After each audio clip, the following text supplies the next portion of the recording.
ಏನಪ್ಪ ಸಿದ್ದರಾಮಯ್ಯ ನನ್ನ ಮಗ ಮಾಡಿದ್ದು ಏನ್ ತೆಪ್ಪು ಶಿವಕುಮಾರ, ನೀವು ಈ ತರ ಮಾಡ್ತಿರಲ್ಲ.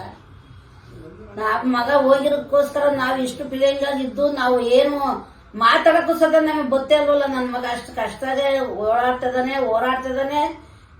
ನಿಮ್ಮ ಸಂಘ ಕರ್ನಾಟಕಕ್ಕಾಗಿ ಎಷ್ಟು ಹೋರಾಡ್ತಿದ್ದಾನೆ ನನ್ನ ಮಗ. ನಿಮ್ಗೆ ಅಷ್ಟು ಅರಿವಿಲ್ವೇ? ನಿಮಗೆ ನಾಚಿಕಾಗಲ್ವಾ? ಈ ತರ ನನ್ನ ಮಗನ್ ತಾಂಡಾಗ ಹಾಕಿದ್ರಲ್ಲ.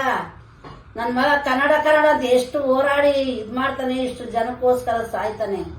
ನಿಮ್ಗೇನ್ ಮರ್ಯಾದೆ ಇಲ್ವಾ? ನೀವು ಮರ್ಯಾದೆ ನನ್ನ ಮಗನ್ ಬಿಡ್ಲಿಲ್ಲ ಅಂದ್ರೆ ನಾನ್ ಮಾತ್ರ ಅನ್ನ ನೀರು ಬಿಟ್ಟು ಸಾಯ್ತೀನಿ. ಅವಾಗ ಗೌಡನ ಫ್ಯಾಮಿಲಿ ಏನಾಯ್ತು ಅಂತ ನೀನ್ ನೋಡಿ ನಿನಗ್ ಮನೆ ಬಾಕ್ಲಿ ಬಂದು ಸತ್ಯಾಗ್ರಹ ಮಾಡ್ತೀವಿ, ಊಟ ಇಲ್ದರೆ ಸಾಯ್ತೀವಿ.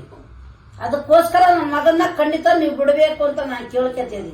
ಸಂಕಟಕತಿದ್ದಾನೆ, ನಾವ್ ಅವನ್ ಸಂಕಟ ನಾವು ನೋಡಕ್ ಆಗಲ್ಲ.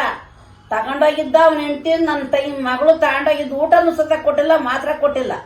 ನನ್ನ ಮಗ ಏನ್ರ ಹೆಚ್ಚು ಕಮ್ಮಿ ಆದ ಅಂದ್ರೆ ನಿಮ್ಗೇನು ಆಗುತ್ತೆ ಸೀರ್ಸೆ ಇಲ್ಲ. ನಿಮ್ ಮನೆ ಬಾಕ್ಲಿಗೆ ಬಂದು ಏನ್ ಮಾಡ್ತೀವಿ ಅನ್ನೋದು ನಿಮ್ಗೆ ಅರಿವಿರ್ಲಿ, ಮರ್ಯಾದೆ ಇರ್ಲಿ. ಮರ್ಯಾದೆ ಮಾತಾಡ್ತಿದೀನಿ, ಆ ಮರ್ಯಾದೆ ನೀವು ಉಳಿಸ್ಕೋಬೇಕು ಅಂದ್ರೆ ನನ್ನ ಮಗನ್ ಬೇಗ ನೀವು ಬಿಡ್ಬೇಕು, ಬಿಡುಗಡೆ ಮಾಡ್ಬೇಕು.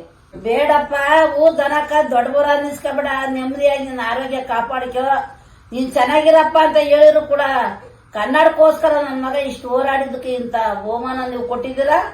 ಮರ್ಯಾದೆಯಿಂದ ನನ್ನ ಮಗನ ಬಿಡುಗಡೆ ಮಾಡಲಿಲ್ಲ ಇವತ್ತು ನಾಳೆ ಅಂದ್ರೆ ನಾವು ಅನ್ನ ನೀರು ಬಿಟ್ಟು ನಿನ್ ಮನೆ ಬಾಕ್ಲಿಗೆ ಬಂದು ಸಾಯ್ತೀವಿ. ಏನಪ್ಪ ಕನ್ನಡಿಗರು ಮಗನಿಗೆ ಕೊಟ್ಟಂತ ಬಹುಮಾನ, ನಿಮ್ಗೋಸ್ಕರ ಹೋರಾಡಿ ನನ್ನ ಮಗ ಇಷ್ಟೆಲ್ಲ ಮಾಡ್ಬೇಕಾರೆ ನೀವೇನ್ ಬಹುಮಾನ ಕೊಟ್ರಿ? ನನ್ನ ಮಗನಿಗೆ ಊಟ ನೀರು ಇಲ್ದೆ, ಮಾತ್ರೆ ಇಲ್ದರೆ ಜೈಲೊಳಗೆ ನನ್ನ ಮಗ ಒಂದ್ ದಿವಸ ಒಂದ್ ರಾತ್ರಿ ಎಲ್ಲ ಊಟ ಇಲ್ದೆ ಪರಕ್ತಿದಾನಲ್ಲ. ಎತ್ತುಕೊಂಡು ನನಗೆ ಎಷ್ಟು ಸಂಕಟ ಆಗುತ್ತೆ. ನಿಮ್ಗೆ ಅರಿವಾಗಲ್ವಾ? ಬೇಗ ನೀವು ಹೋರಾಡಿ ನನ್ನ ಮಗನ ಬಿಡಿಸಿ ಈಟಿಗೆ ತಗೊಂಬನ್ನಿ. ನನ್ನ ಮಗ ಬರೋವರೆಗೂ ನಾವು ಅನ್ನ ನೀರು ಏನು ತಿನ್ನಲ್ಲ. ನೀವು ಬೇಗ ಮಾಡ್ಬೇಕು, ಅದು ಮಾಡ್ತೀರಾ ಅಂತ ನಾನು ನಂಬಿದೀನಿ.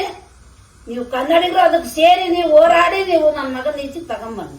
ನನ್ನ ಮಗ ಏನ್ ಗರುಡಿ ಮಾಡಿದ್ನ ಇಲ್ಲ ಕಳ್ತನ ಮಾಡಿದ್ನ? ನನ್ನ ಮಗ ಕನ್ನಡ ಅಂತ ಹೋರಾಡಿದ್ದಕ್ಕೆ ನನ್ನ ಮಗನಿಗೆ ಕೊಟ್ಟ ಬಹುಮಾನ ಭಾರಿ ದೊಡ್ಡದಾಗಿತ್ತೆ ಬಿಡಪ್ಪ. ಸಾಕು ಶಿವಕುಮಾರ್.